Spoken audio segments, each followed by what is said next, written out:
Kurt, opening night is here. It's finally upon us. It's an early holiday gift for you and for me. I'm extremely excited. We have two games, Warriors Nets and the Lakers Clippers. Let's start with Warriors Nets. What are you looking at going into this game?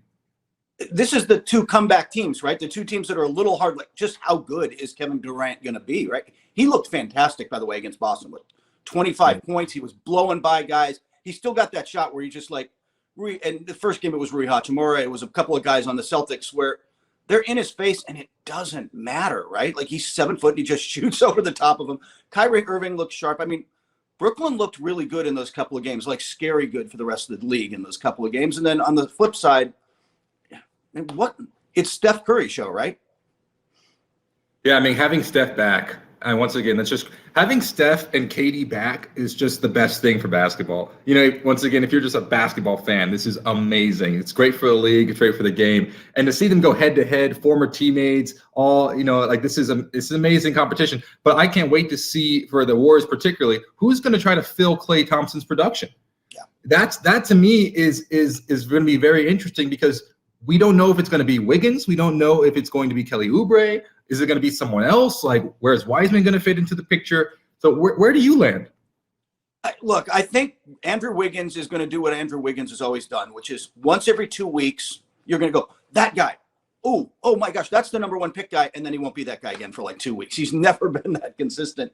Kelly Oubre is going to be solid. Like, I like Kelly Oubre. It's just Klay Thompson is an all-NBA level. Look, he plays great on both ends. He's an elite, as great a shooter as the game's ever seen, except for that other guy on the Warriors. It's just hard. Like, that is such an elite team that when he's out there, and they're just not the same without Klay Thompson. So I'm not sure. And Wiseman's going to be interesting. And now, by the way, no Draymond Green, it looks like, opening night. I really wanted to see Draymond cover Kevin Durant. That would have been fun. Two great competitors. But yeah, I think when it comes to the Warriors, we know that they are such a great organization. And last year was just an anomaly in the past 5 years. And I think going into this season, the number one thing on their mind is, hey, we're finally underdogs again. We got the chip on our shoulder. We got something to prove. And you don't want to give a championship caliber team that type of added motivation. That's like the last dance of Michael Jordan. He used anything for motivation, and now you're going to give Steph Curry another piece of motivation? Dangerous. Yeah. Honestly, Steph Curry could have an MVP-like season, and it wouldn't surprise me. Yeah, 100%. I love that as a sleeper pick. The other game on opening night is Lakers Clippers. We're going to keep it in the Staples Center. What are you thinking there? Well, we'll start with the Lakers. I mean, look, they start the season. They're the best team in basketball, right? I mean, they won the championship. They got better this offseason, adding Dennis Schroeder and Montrezl Harrell. They come in with the best duo in the league with LeBron and Anthony Davis. There's just every other team we're talking about that could catch them. The Clippers across in this game, the Bucks, the Brooklyn Nets, Philadelphia, whoever you want to put, Denver, whoever you want to put in that list, you got questions. You're like, oh, can they do this if this and this and this come together? You don't ask that about the Lakers, man. The Lakers are going to come together and be elite, and that's why they're kind of on their own tier. They've already answered the questions everyone else is still trying to answer. Every single year, they're just – I mean, the thing is, when you think about what LeBron brings to the table, it's just unmatched type of poise. And I think that is what's going to bring, this whole Lakers organization to the next level. And then once again, opening night, we see it. The question is going to be, how much is LeBron and AD going to play? You look at load management, you finish the season late. In preseason, they're still getting tuned up. But I think, when it comes down to LeBron and AD, they are pros. They take care of the body. They take care of their health. They're going to be ready to play. But the Lakers are going to do some load management. So it's going to be a great opportunity for everyone else around that team to get some meaningful minutes. Taylor Horton Tucker, man, watch out for that guy. He is tearing it up. And Kuzma. And Kuzma, and who just got paid nicely. Now he's like, some of that pressure is off of him. So, and on the flip side, you've got the Clippers, who really, I mean, don't you come out fired up after how your season ended in the bubble, thinking, man, we have really got to get out there and just you want to make a statement. You want to cleanse the palate, so to speak, and just come out and blow them out in the first game, and then we'll see where it goes. But you kind of need that energy. I'm curious if they're going to have that tonight. You got to respond after that showing in the bubble. And that I think is going to show the mark of this team. What kind of heart did they have moving forward? They lost their head coach, right? Now they have Ty Lue. They brought in some other people. They lost a big piece, 6th man of the year, Montrezl Harrell. How will the Clippers respond? I can't wait to see it. Yeah, I can't wait. And I'm really curious to see, look, how does Tyronn Lue handle the rotations, and how does he handle the center minutes, man, between Zubac and Ibaka? Who do you match up where and when? It's going to be fascinating to watch them. By the way, we're going to jump over to our NBA power rankings, which came out today on NBCSports.com, and go over my top three. And at number 3, it's those very Los Angeles Clippers. What are the odds? What are the odds? This is, again, I think when you think about the teams that are going to challenge the Lakers, the Clippers are one of those teams on paper where you're like, I know Kawhi Leonard can play at a LeBron-like level in the playoffs for a stretch. He's not LeBron, but he can be that guy for a period of time. He did it with the Spurs. He did it with the Raptors. They have not only Paul George as a second guy on the wing, but they've got Serge Ibaka and Patrick Beverley, and there's depth and quality all over this roster. The question is, can they all get on the same page this year? And by the way, can they take the regular season seriously and build some good habits? Yeah. When your stars don't play for large swaths of the season, that is problematic as far as building chemistry is concerned. And that has been the problem with this team is the chemistry fixed? And that is still, we don't know. I love what Ty Lue did in bringing Dan Craig over from the Heat organization. He was Coach Spoelstra's lead assistant there. He was in the organization for 17 years. So he understands Heat culture. So when you bring in a culture guy to a team that is in a win-now scenario, and you have the consistency, at least Ty Lue was in the Clipper system before, right? So it's going to be a really interesting, alchemy there. But it really comes down to leadership and to see what Kawhi and Paul George bring to the table and whether they can make it happen. But they have all the talent. It's just chemistry. That's the question. And Kawhi's got to do some of that leadership, right? He's got to be doing some of that inside the locker room. And that's the same, I think, with the number 2 team on the list, which is the Milwaukee Bucks. A lot of this comes back to Giannis, right? Like they went and got Drew Holiday this offseason. They've talked about shifting things up and how they're playing. But at the end of the day, Giannis Antetokounmpo has to be back to MVP level and a little bit better than he's been to lead this team. You know what? They're going to finish with the best record in the East, I bet. But that's not even what we're going to judge. Boston might have something to say about that. Yeah, maybe. But we're not even going to judge them. Whatever their regular season record is, we're not going to judge them on that. They've graduated beyond, wow, they're good in the regular season. Yeah. So to me, this is just a bring in Notre Dame because I love Notre Dame and I went to school there. To me, Milwaukee's in the same scenario as Notre Dame, right? Where Milwaukee, every year, they can show you they have talent, they have good players, they're making it into the playoffs with high expectations, but they get out in the early exit in a second round against the Miami Heat. Like, what? We're not living up to expectations here. And I feel like it's frustrating as a fan because you're like, you have the best player, one of the best players in basketball. You have pieces now around Chris Middleton and Drew Holiday. Can you get it done? So I'm very curious. It basically comes down to one simple word for Milwaukee, and that is win. Win in the highest level, win against the teams that you're supposed to be in the playoffs, not just in the regular season, but when it matters and when the lights are shining brightest. And that's why, Notre Dame with Alabama, Notre Dame with Clemson, Notre Dame with Alabama again coming up, it's to me, it's a very similar scenario. Yeah, that's actually a great analogy. There comes a point where you've just got to beat the best teams to be the best team. And that's kind of where the Bucks are now. They're going to have to get out of the East, and then they're eventually going to have to beat the best team, which is the team on top of the power rankings. It's the Lakers, right? It's all about the Los Angeles Lakers. They are the best team. They are the team. They've just, like I said, they've answered the questions. I know that they're going to be good, and I know that they're going to be good in the regular season because Montrezl Harrell is going to, and Dennis Schroeder, I think, are going to get LeBron some rest at the end of games. They are going to have that second unit that takes over the second half of a third quarter and blows a game, or second half of the first, second quarter, blows a game wide open. And LeBron is sitting there with ice on his knees through the fourth quarter. Those are the best memes, by the way, too. Him and AD with the ice on the knees. The Lakers last year, right? The question during the regular season was, is this team as good as we think they're going to be? And it basically came down to the bench. Can KCP, can Caruso, can Kuzma, can these players who are the auxiliary players around LeBron and AD, can they deliver consistently? And in the playoffs, they showed that they could, right? When it really mattered and they counted, they showed that they could.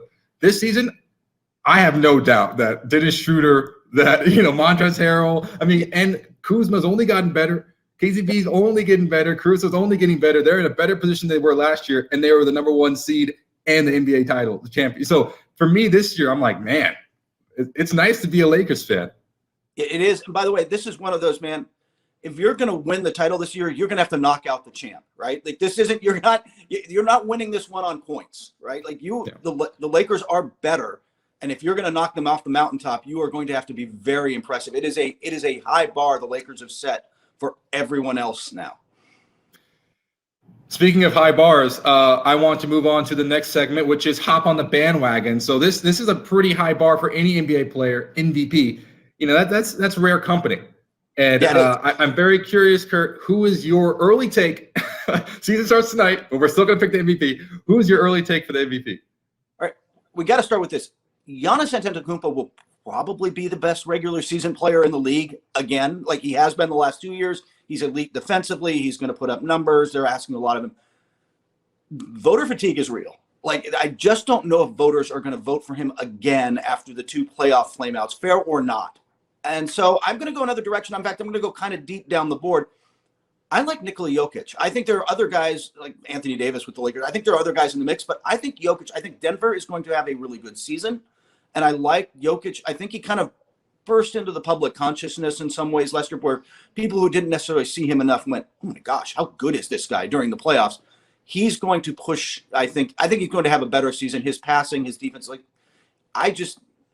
his defense has gotten better. That was the thing holding him back. I'm going to pick him as MVP preseason. For me, it's a no-brainer, and I think all the odds lines agrees. You know, this is the easy favorite, but there's a reason why it's the easy choice. Luka Doncic.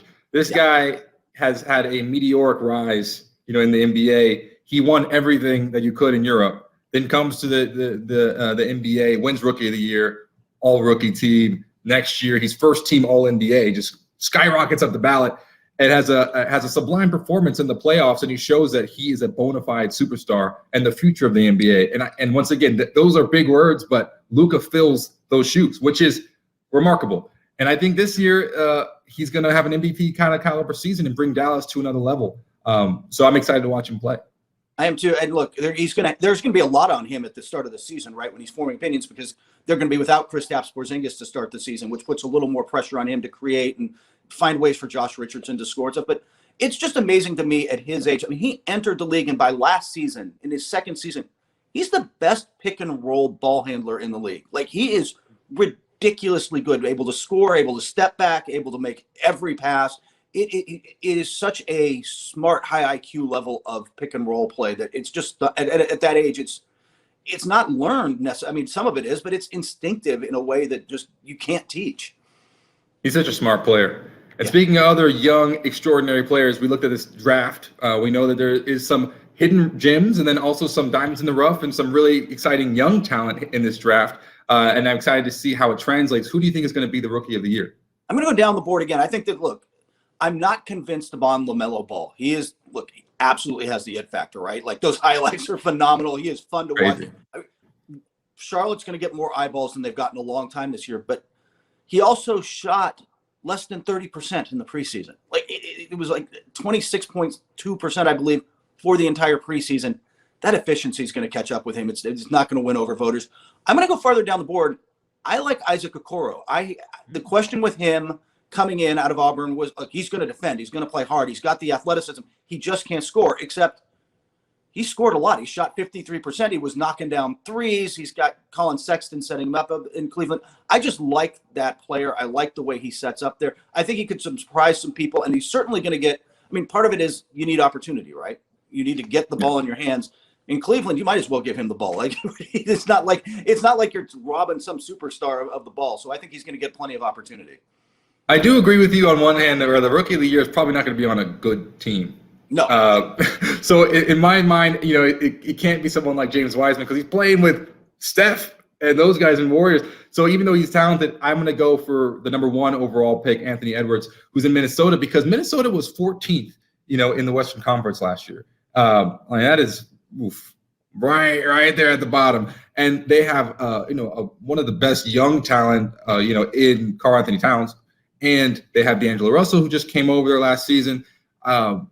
I think the addition of Anthony Edwards could help propel that team from 14th seed to maybe 8th, 9th, 10th, like right in the contention for a play-in round, which, in my mind, if you elevate a team from the doldrums to maybe a potential playoff game, that is what John Morant did last year, and it won him Rookie of the Year. So in my mind, that would be my pick. That's a really good one. That's a really good choice. And again, he's going to get plenty of opportunities there, despite all the talent on that roster. They're relying on him to fill a need at the 3. And by the way, you want one sleeper out there? Obi Toppin with the Knicks, man. He is certainly going to get touches, and he is a polished scorer, man. He's going to put up a lot of counting stats. Yeah, he is unbelievably athletic, and I live in New York, so I'm hope that at least the Knicks can bring in one award. Next is All NBA. So who is one player that hasn't made an All NBA team yet that you're thinking, okay, this is their time? There's kind of this obvious one, and I'm just going to throw it out there, and it's not really even my pick. How has Bradley Beal not made an All-NBA team yet? Which is kind of, I'm not even sure. Like, it's kind of stunning that he's never made one. And wow. This could be a year, but I'll tell you where I'm looking. I think Utah's going to have a really nice regular season. I think they've got the continuity. They get Bogdanovich back. They signed their core. There's a certain comfort level of and continuity there. I'll take Donovan Mitchell. I think Donovan Mitchell jumped up into the 3rd team All-NBA. He is, those Jamal Murray, Donovan Mitchell things really were some of the best basketball last year. And I think Mitchell is a guy who's ready to kind of make that leap.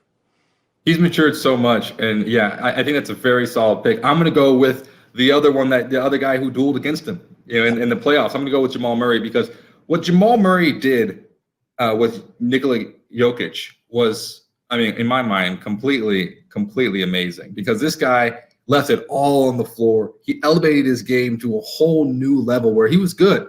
But in the playoffs, what they did was really, really sublime, being able to put out incredible performances night after night against incredible talent to take down the Clippers, who were, the easy favorites. Everyone in the league thought they were going to go cruise their way to the Western Conference Finals. So in my mind, Jamal Murray's in a prime position to do what Jason Tatum did in Boston, to take that Denver team to another level with their other bona fide superstar in Jokic. And I think it's going to earn him an All-NBA spot. I think that's a great call. He's another guy who exploded on the scene in a national way, and I think got the attention of a lot of voters, and a lot of people will have their eyes on him. And if Denver's, again, another team with a lot of continuity coming into this season. If they have a top 3 kind of playoff in the West, it's kind of hard to keep him off suddenly. I can't wait to see how it's going to play out, but you got the early picks here.